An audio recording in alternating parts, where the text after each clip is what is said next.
고린도전서 두 번째 시간입니다. 6장 12절부터 13절입니다. 고린도전서 6장 12절부터 13절입니다. 앞에 화면 보시면서 한 목소리로 읽겠습니다. 시작. 모든 것이 내게 가하나 다 유익한 것이 아니요 모든 것이 내게 가하나 내가 무엇에든지 얽매이지 아니하리라. 음식은 배를 위하여 있고 배는 음식을 위하여 있으나 하나님은 이것저것을 다 패하시리라. 몸은 음란을 위하여 있지 않고 오직 주를 위하여 있으며 주는 몸을 위하여 계시느니라. 아멘.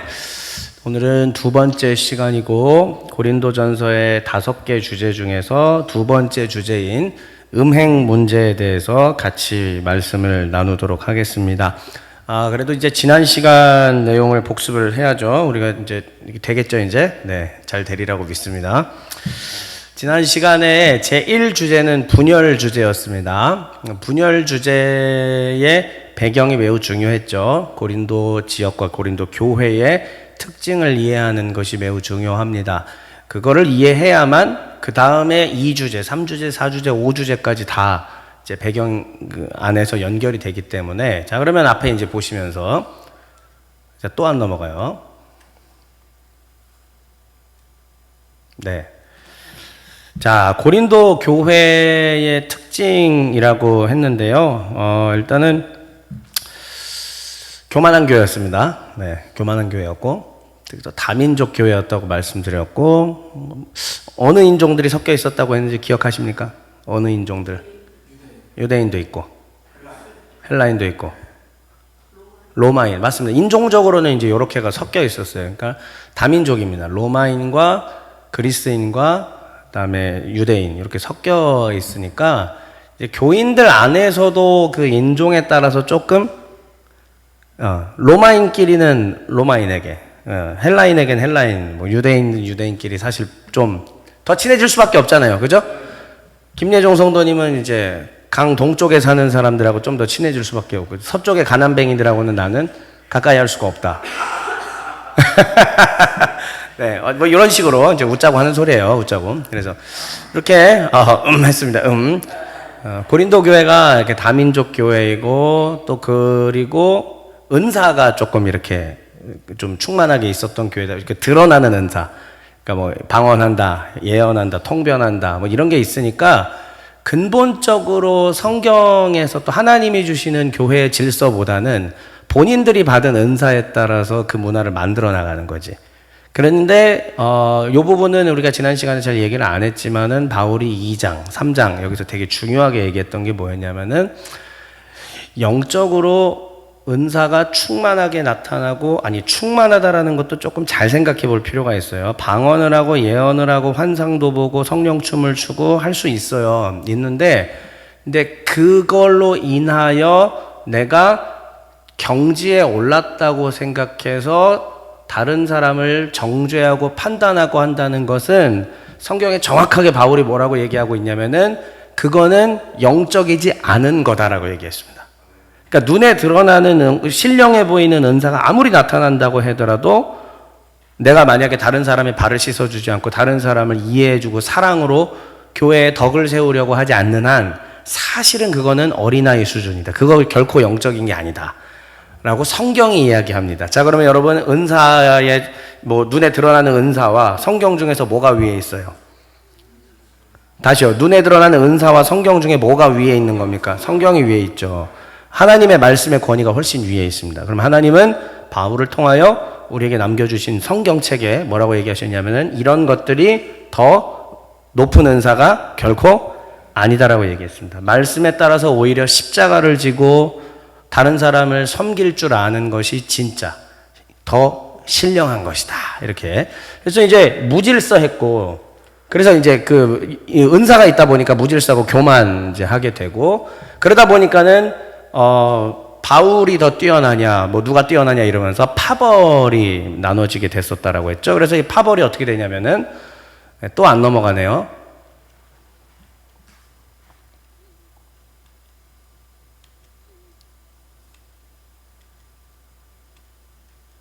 그 화면이 항상 찍어야 되는 건 아시죠, 거기에?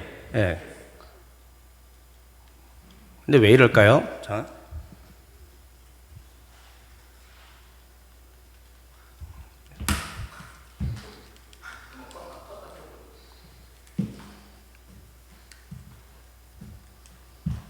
조성도님 잠깐 가보세요. 우리가 이거를 새로 샀기 때문에 기어이 좀 한번 좀 정복을 한번 해봅시다. 잠깐만요.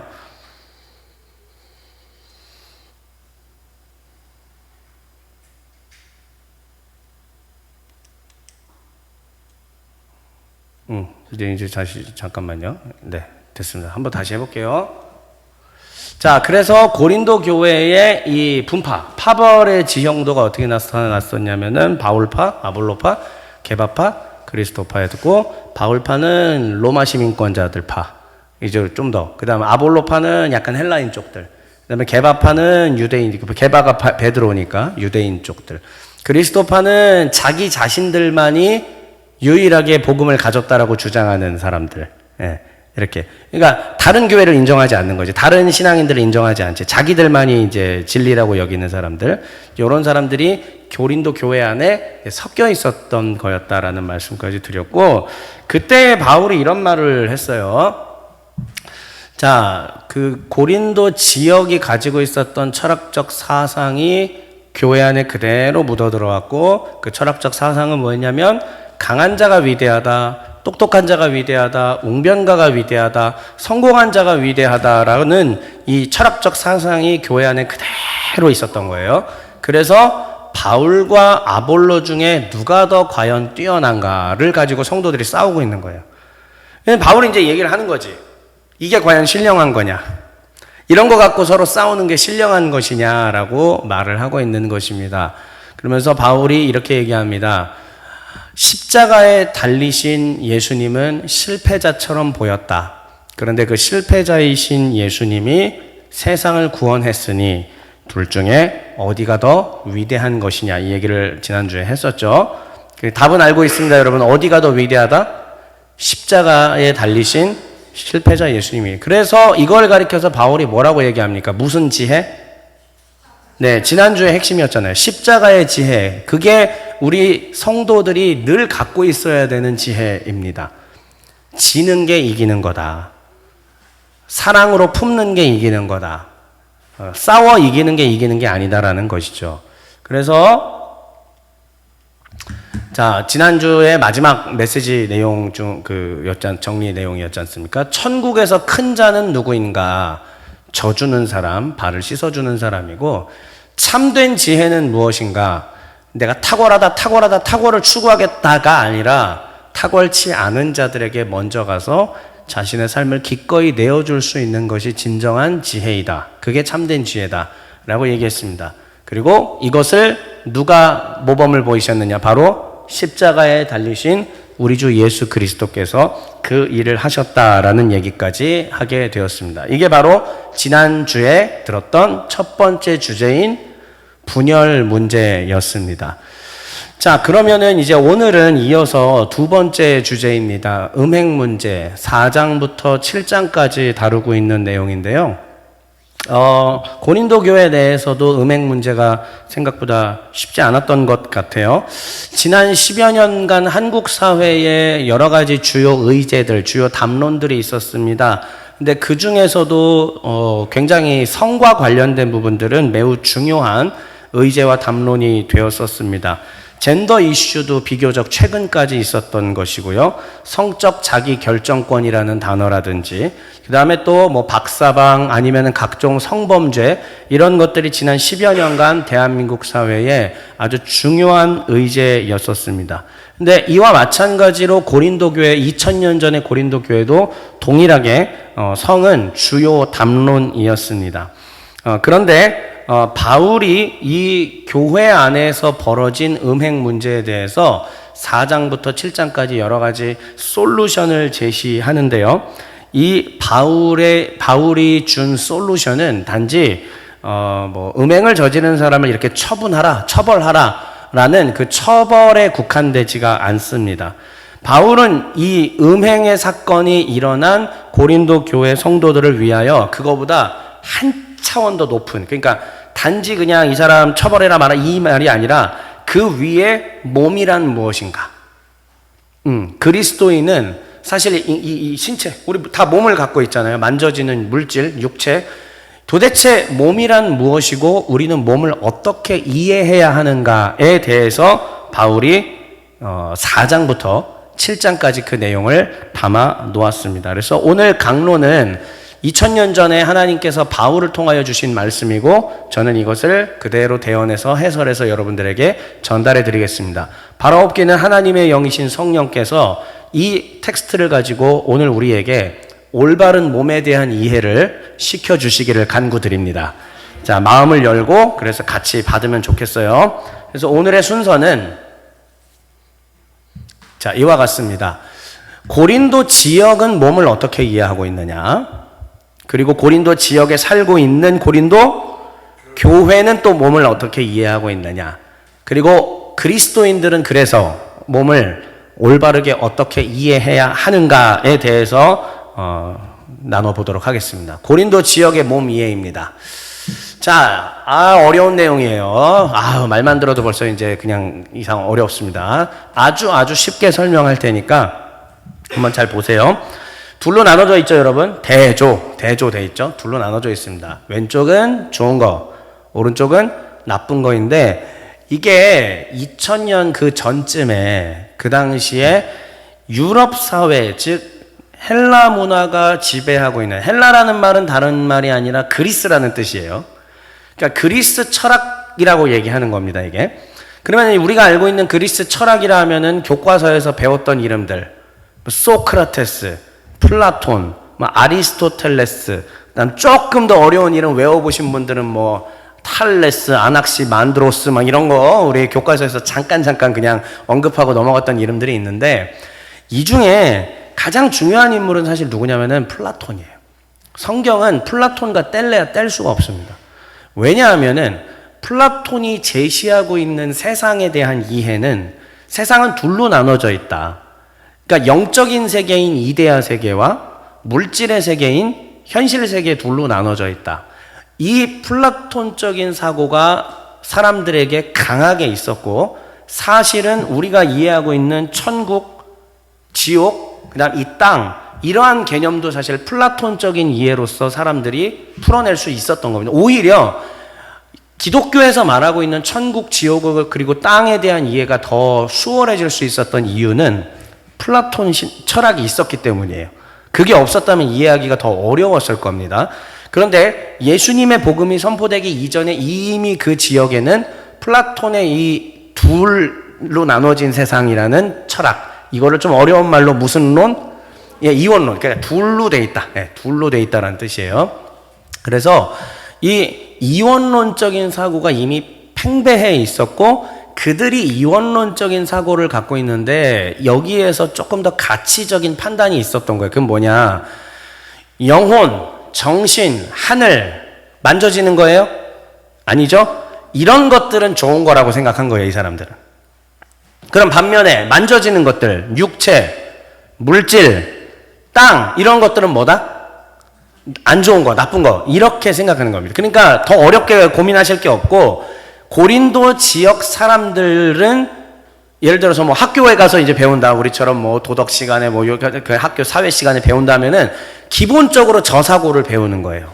그러니까 다시 한번 만져지는 것은 안 좋은 거, 안 만져지는 거는 좋은 거. 이게 기본적으로 고린도 사람들이 어릴 때부터 갖고 배우는 사상입니다. 자, 그러면 자연스럽게 그 사고가 고린도 교회에 다니는 성도들에게도 돼 있겠죠? 내재돼 있겠죠? 그렇죠? 좋습니다. 자, 그래서 여기서 일단은 고린도 두 극단으로 이제 뭔가가 나눠지는데 일단 보세요. 성도들에게 가기 전에 또 안 넘어가네요. 됐다. 자, 여기 보면은 이렇게 됩니다. 그래서 헬라의 철학에 근거했을 때 만져지는 몸이라고 하는 것은 나쁜 거니까 몸을 중시했을까요? 경시했을까요? 경시, 그러니까 몸을 별로 이렇게 천하게 낮게 여기는 거죠. 몸을 경시하면은요, 이게 극단적으로 사람들이 두 가지 반응으로 나눠질 수밖에 없습니다. 무엇이냐면 하나는 방종주의라는 것이고요. 다른 하나는 금욕주의. 한번 소리내서 읽어봐요. 다른 하나는 좋습니다. 자, 이 배경을 잘 알아야만 본문을 이해할 수 있기 때문이에요. 자, 방종주의는 그럼 왜 그래? 일단 몸을 경시하니까 몸이라고 하는 거는 아무 의미가 없어. 그러니까 내가 내 몸에다가 그리고 제 몸에다가 무슨 짓을 하든지 상관없어 이거예요.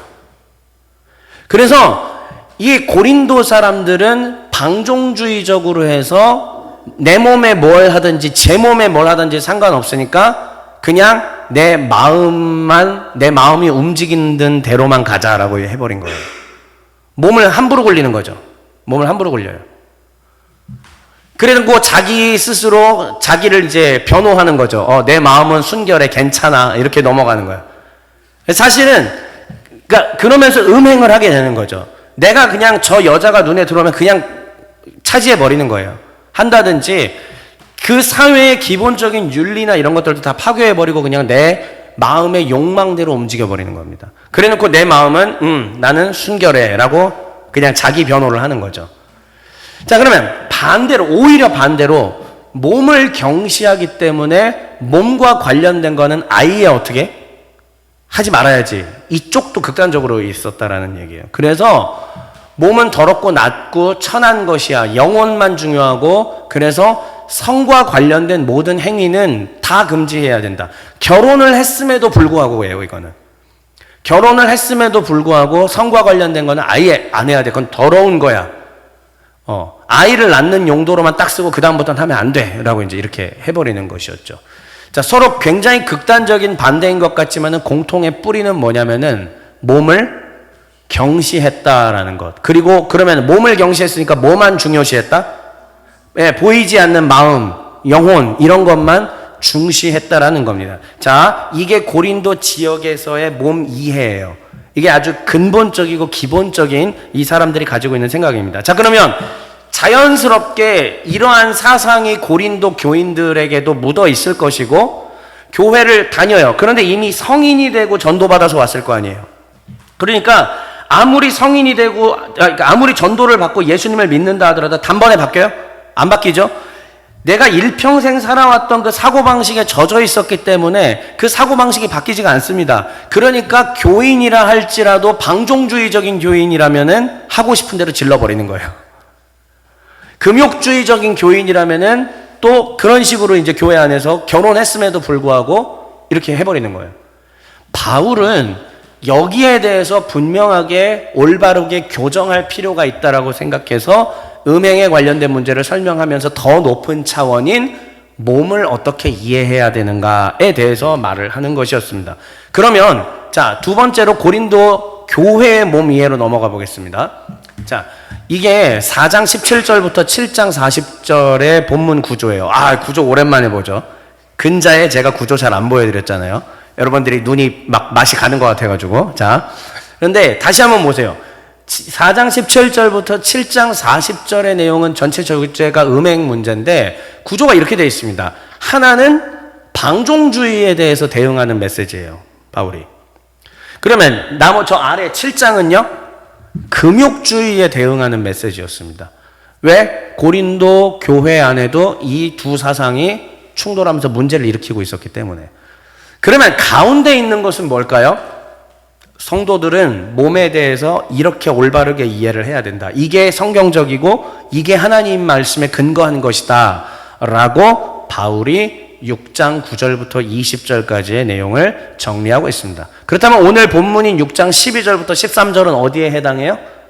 예, 여기에 해당하죠. 그러니까 그리스도인들은 몸을 어떻게 이해해야 하는가를 오늘 본문이 되게 잘 반영해주고 있습니다. 그럼 조금 더 나아가서 방종주의와 금욕주의가 어떤 식으로 드러나는지 한번 좀 더 살펴보도록 하겠습니다, 여러분.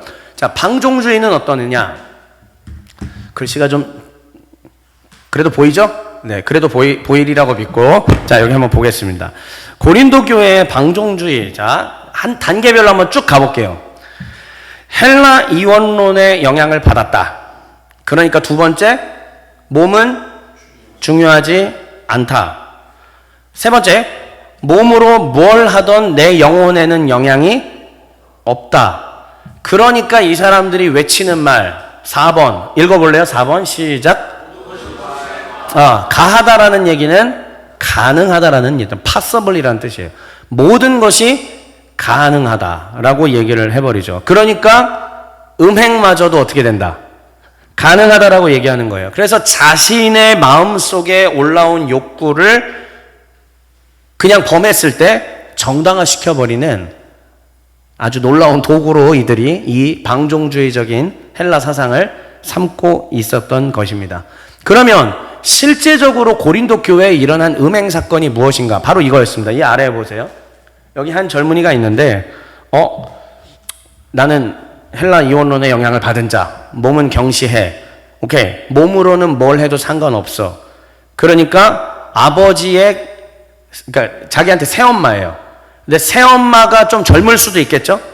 그러니까 이 젊은이가 봤을 때 새엄마가 자기 눈에 아름다워 보여. 그래서 어떻게 했다? 새엄마와 음행을 실제로 저질렀습니다. 이게 성경에 기록되어 있어요. 고린도전서에 이 바울이 지금 지적하는 게 이거거든요.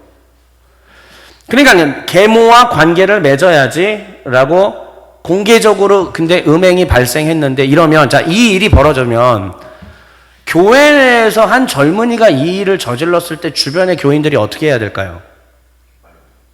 말리거나 혼을 내거나 해야죠. 근데 다시 교회 안에 헬라 이원론적인 사고방식이 거의 전부 다라고요. 예수 믿은 지 다들 얼마 안 돼. 하나님 말씀 배워봤자 뭘 얼마나 배웠겠어요. 일생을 이거로 들어왔었는데 쉽사리 바뀐다? 안 바뀌어요. 그러니까 그 사고방식 때문에 오히려 그 일을 한 그 청년을 어떻게 했을까? 이렇게 해버린 거예요. 그러니까 바울이 여기에 대해서 엄청나게 분노해서 지적을 하는 겁니다. 니들이 지금 제정신이냐고, 미친 거 아니냐고. 그래서 이게 바로 고린도 교회의 방종주의적인 몸 이해였던 것이고요. 제 여기를 보면은 그러면 이거를 조금 우리 현대 사회와 약간 좀 연결을 지어보자면은 몸을 경시하는 시대는 아닙니다. 우리 시대는 오히려 몸을 매우 중요시하죠. 그래서 피트니스가 굉장히 유행을 하고 먹는 것도 어떻게 먹어야 되는지 그리고 뭐 심지어 명상 그리고 자기 몸에 대해서 아낌없이 투자하세요. 이런 것들이 사실 우리 시대의 시대 정신입니다.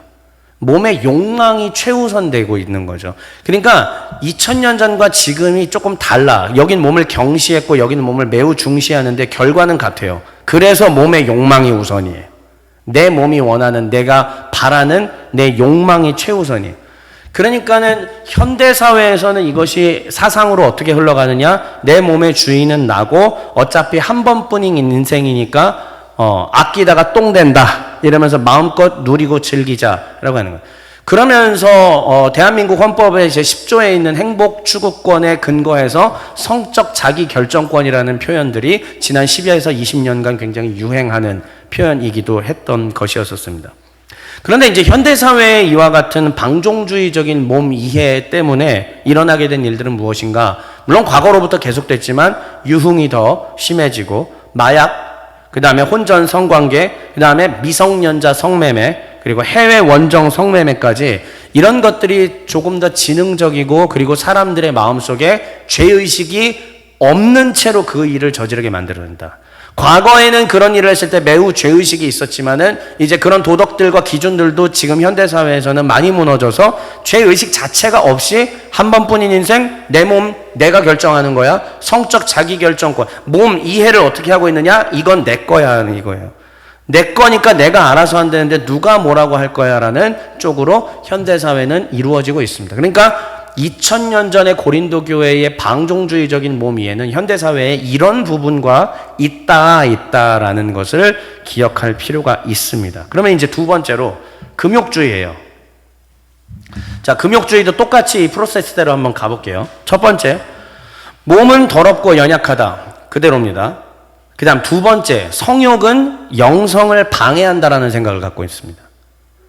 그래서 성관계는 가능한 한 피해야 한다. 그리고 결혼을 아예 하지 말고 독신으로 있는 것이 훨씬 더 낫다라는 사고를 갖고 있는 것입니다.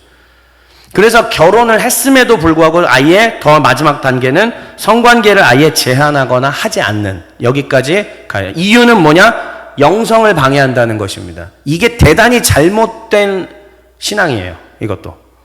그러니까 근데 오늘날에는 이런 분들이 흔치는 않죠. 이런 거는 오늘날 현대사회에 흔치는 않지만은 간혹 기독교 교인들 중에 이런 분들이 계시긴 하죠. 그러니까 정상적인 가정생활이나 정상적인 부부관계나 부모자녀관계나 이런 거보다는 그저 교회당 아니면 기도원에 가서 영적으로 이걸 외치면서 하나님과 나 사이에 뭔가 신비한 이거에만 집중하니까 다른 것들을 다 내팽겨치는, 이런 게 일종의 금욕주의적인 현대사회에 드러나는, 그렇게 적용해 볼 수가 있을 것입니다. 근데 결국은 그것도 왜 그러느냐? 내 몸의 욕망이 최우선이기 때문이에요.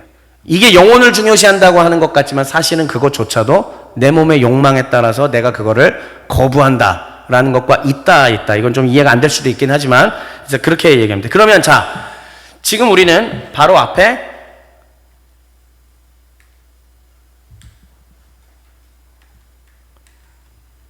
글쎄요, 왜 이럴까요? 이렇게.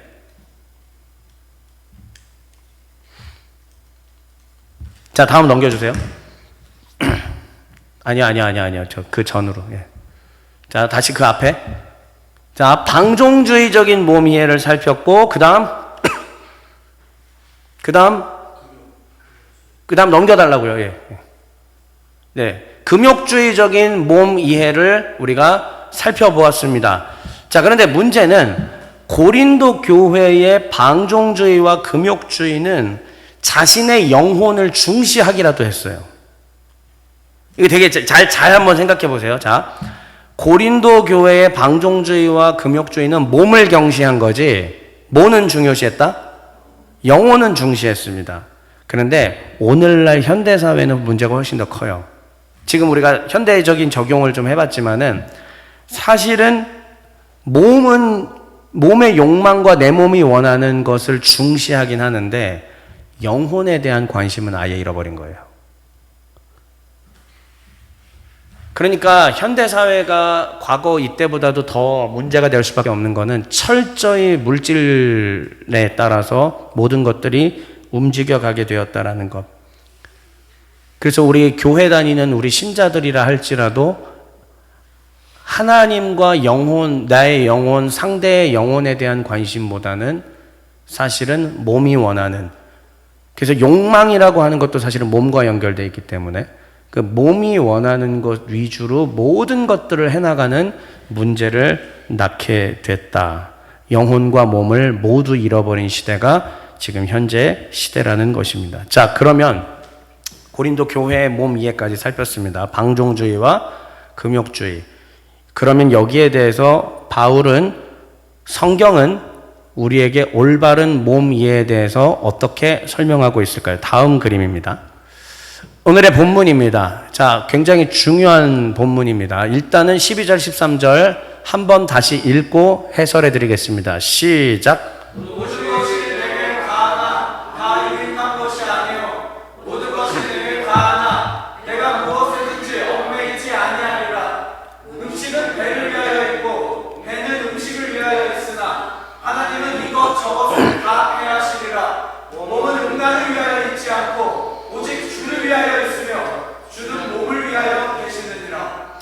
이 부분은 바로 방종주의에 해당하는 부분입니다. 잘 보세요.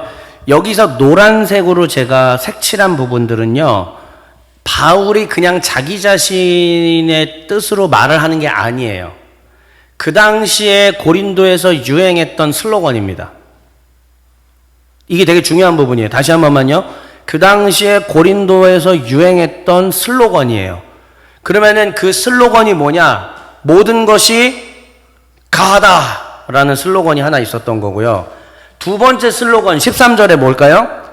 음식은 배를 위하여, 그 다음에 배는 음식을 위하여. 이게 슬로건입니다. 성도 여러분, 좀 예배 시간에 불경한 것 같긴 하지만 한번 그래도 그 당시를 느끼기 위해서 한번 외쳐주실래요? 음식은 그러면 배를 위하여 해주시고, 제가 배를 위하여, 알겠죠? 다시. 음식은 배는 오케이. 모든 것은 이게 고린도 정신이에요. 그러면 자, 음식은 배를 위하여, 배는 음식을 위하여가 슬로건이었다면 이게 뭔 얘기냐? 배는 뭘 말할 거예요? 식욕을 말하죠. 내가 식욕을 느끼면은 어떻게 해야 돼? 음식을 가리지 말고 먹으라는 거예요. 내가 배고프면 훔쳐서라도 먹으라는 얘기지. 어차피 배는 음식을 위해 있다. 그 욕망을 채우기 위해 내 몸이 존재하는 거다라는 얘기예요. 그게 방종주의적인 당시의 슬로건이었습니다. 그러면서 또 하나, 모든 것이 가능하다. 네가 느낀 대로 행하라. 네가 원하는 대로, 너의 신체의 감각이 요구하는 대로 저질러라. 이겁니다. 현대사회가 더 문제라고는 했지만 사실 저 시대도 만만치 않네요. 장난이 아니네요. 그죠? 자, 그래서 오른쪽에 이렇게 정리했습니다. 이게 바로 방종주의적인 슬로건이었다라는 것이고요. 그래서 그 슬로건의 핵심은 욕망을 느꼈니? 느낀 대로 움직여. 이거예요. 그런데 바울이 이제 정확하게 얘기를 합니다. 13절의 아랫부분이에요. 자, 몸은 뭐를 위하여 있지 않고? 그렇지. 그러니까 몸은 내 욕망을 채우기 위해서 존재하는 것은 아니다라는 말이에요. 사람은 누구나 욕망을 느끼지만, 그러나 그것이 선과 제한이 없이 내 욕망을 채우기 위해 내 몸이 존재하는 것이 아니다. 그러면 몸을 하나님께서 왜 주셨는가? 자, 밑에 초록색도 있죠. 오직 오케이. 그러니까 하나님께서 우리에게 신체 몸을 주신 까닭은 이 몸을 주님을 위하여 사용하라고 주신 것이다. 이게 근본적으로 창조 섭리라는 겁니다. 하나님이 안 계신 백성들이야 상관없어요. 그렇게 해도. 그러나 하나님을 믿고 그리스도인이 된 사람들은 신체를 어떻게 해야 되느냐? 주님을 위하여 존재한다라는 인식을 갖고 써야 된다라는 얘기예요. 좋습니다. 자, 그러면 이게 몸이 존재하는 목적을 지금 성경이 우리에게 설명해 주는 거고요. 이제 더 나아가서 몸이란 과연 무엇인가? 그리스도인에게 있어서 몸이란 과연 무엇인가? 다시요. 비신자에게는 상관없는 일입니다. 그런데 그리스도인에게는 몸이란 무엇인가를 그 이어지는 15절과 19, 20절이 이렇게 얘기하고 있습니다.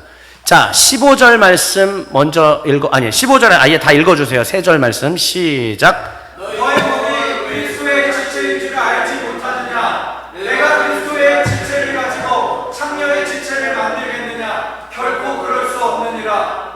너희 몸은 너희가 하나님께로부터 받은 바 너희 가운데 계신 성령의 전인 줄을 알지 못하느냐? 너희는 너의 자신의 것이 아니라 값으로 산 것이 되었으니 그런즉 너희 몸으로 하나님께 영광을 돌리라. 네.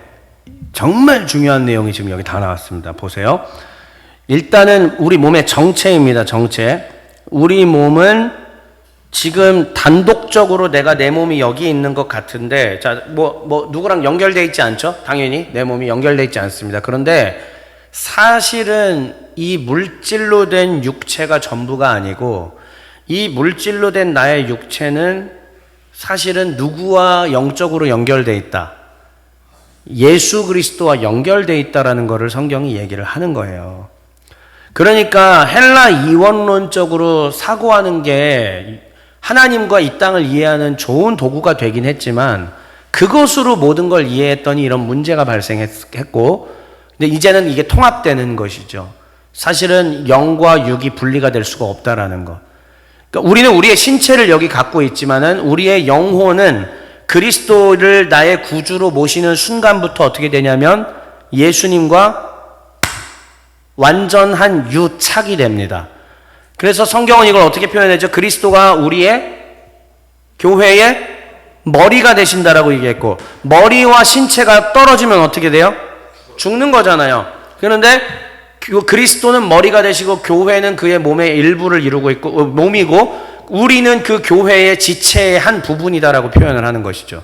그러니까는 진정한 성도는 새끼손가락, 새끼손톱, 정진욱 성도는 여기 약지손톱, 이렇게 이제 부분을 이루고 있는 거예요. 근데 몸의 한 부분을 이루고 있는데 궁극적으로 그럼 이 몸은 누구 거예요? 그렇죠. 머리 대신 예수님에게 붙어 있는 거. 그러면 너희 몸이 그리스도의 부분이라는 사실을 기억하라. 만약에 너희가 그리스도의 몸의 부분인데 음행을 저지른다면은 누구 몸을 지금 더럽히는 것이냐? 그렇죠. 예수님 몸을 더럽힌다는 뜻이에요. 그러니까 내가 그리스도의 몸을 가지고 창녀의 몸으로 만들어버리겠느냐? 바알과 아세라를 숭상하는 몸으로 만들어버리겠느냐? 그럴 수 없느니라 라고 바울이 얘기하고 있는 것입니다. 그래서 다시 한번 우리 몸의 정체, 우리 몸은 그리스도의 몸의 일부라고 하는 이 정체성을 분명히 가지고 계셔야 됩니다. 아멘? 네, 성경이 우리에게 가르쳐주고 계시는 것입니다. 그 다음 두 번째 19절은 이렇게 얘기하고 있어요.